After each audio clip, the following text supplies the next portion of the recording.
ವೈಷ್ಣವಿ ಚಾನಲ್ಗೆ ಸ್ವಾಗತ. ಇವತ್ತು ವಾಂಗಿಬಾತ್ ಮಾಡೋದು ಹೇಗೆ ಅಂತ ನೋಡೋಣ. ಬೇಕಾಗೋ ಇಂಗ್ರೀಡಿಯೆಂಟ್ಸ್: 1 ಕಪ್ನಷ್ಟು ಅಕ್ಕಿನಲ್ಲಿ ಅನ್ನ ಮಾಡಿಟ್ಕೊಂಡಿದ್ದೀನಿ.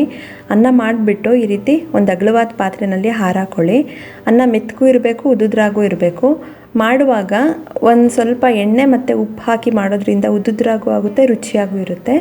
1/4 kg ಬದನೆಕಾಯಿನ ಈ ರೀತಿ ಉದ್ದುದಕ್ಕೆ ಕಟ್ ಮಾಡಿಬಿಟ್ಟು ನೀರಲ್ಲಿ ಹಾಕಿಟ್ಕೊಂಡಿದ್ದೀನಿ. ನೀರಲ್ಲಿ ಹಾಕೋದ್ರಿಂದ ಕಪ್ಪಾಗಲ್ಲ ಬದನೆಕಾಯಿ. ಒಂದು ಸ್ವಲ್ಪ ಹುಣಸೆ ಹಣ್ಣು ನೀರಲ್ಲಿ ನೆನೆಸಿಟ್ಕೊಂಡಿದ್ದೀನಿ. 1.5 ಟೇಬಲ್ ಸ್ಪೂನ್ ಕೊಬ್ಬರಿ ತುರಿ, 1 ಟೇಬಲ್ ಸ್ಪೂನ್ ಕಡಲೆಬೇಳೆ, 1/2 ಟೇಬಲ್ ಸ್ಪೂನಷ್ಟು ಉದ್ದಿನಬೇಳೆ, ಎರಡನ್ನೂ ಮಿಕ್ಸ್ ಮಾಡಿ ಇಟ್ಕೊಂಡಿದ್ದೀನಿ. ಸ್ವಲ್ಪ ಅರಿಶಿನ, ಒಗ್ಗರಣೆಗೆ 1 ಟೀ ಸ್ಪೂನ್ ಸಾಸಿವೆ, 1-2 ಒಣಮೆಣ್ಸಿನ್ಕಾಯಿ ಮತ್ತು ಸ್ವಲ್ಪ ಕರಿಬೇವು. ಎಣ್ಣೆ 4 5 ಟೇಬಲ್ ಸ್ಪೂನ್ ಆದರೂ ಬೇಕು ಈ ಕ್ವಾಂಟಿಟಿಗೆ. ರುಚಿಗೆ ತಕ್ಕಷ್ಟು ಉಪ್ಪು.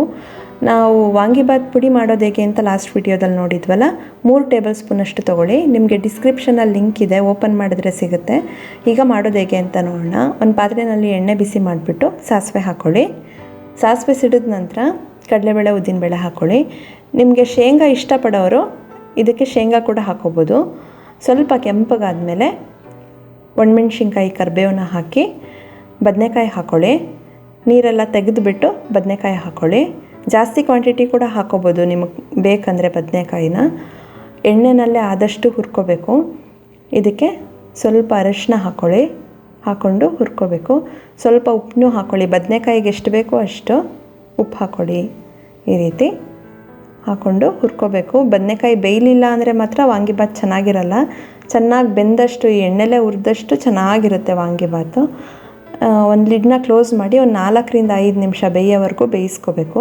ಆವಾಗವಾಗ ಮಿಕ್ಸ್ ಮಾಡ್ತಾನೆ ಬೇಯಿಸ್ಕೊಳ್ಳಿ. ಈ ರೀತಿ ನೋಡಿ, ಚೆನ್ನಾಗಿ ಬೆಂದಿದೆ ಬದನೆಕಾಯಿ. ಈ ರೀತಿ ಬೆಂದ್ರೇ ರುಚಿಯಾಗಿರೋದು. ಇಲ್ಲಾಂದರೆ ಮಕ್ಕಳೆಲ್ಲ ತಿನ್ನೋದೇ ಇಲ್ಲ, ಸೈಡ್ಗೆ ಎತ್ತಿಡ್ತಾರೆ ಬದನೆಕಾಯಿನ. ಇದಕ್ಕೆ ಒಂದು 3 ಟೇಬಲ್ ಸ್ಪೂನಷ್ಟು ವಾಂಗಿಬಾತ್ ಪುಡಿ ಹಾಕ್ಕೊಳ್ಳಿ. ಈ ಕ್ವಾಂಟಿಟಿಗೆ 3 ಟೇಬಲ್ ಸ್ಪೂನ್ ಬೇಕು. ನೀವು ಹಾಕುವಾಗ ಫ್ಲೇಮ್ನ ಮಾತ್ರ ಕಡಿಮೆ ಇಟ್ಕೊಂಡೇ ಹಾಕ್ಕೋಬೇಕು. ಇದಕ್ಕೆ ಹುಣಸೆ ರಸ ಹಾಕ್ಕೊಳ್ಳಿ. ಈ ರೀತಿ ಹಾಕ್ಕೊಂಡು ಮಿಕ್ಸ್ ಮಾಡಿಬಿಟ್ಟು ಕೊಬ್ಬರಿ ತುರಿ ಹಾಕ್ಕೊಳ್ಳಿ. ಕೊಬ್ಬರಿ ತುರಿ ಹಾಕಿ ಮಿಕ್ಸ್ ಮಾಡ್ಕೊಳ್ಳಿ.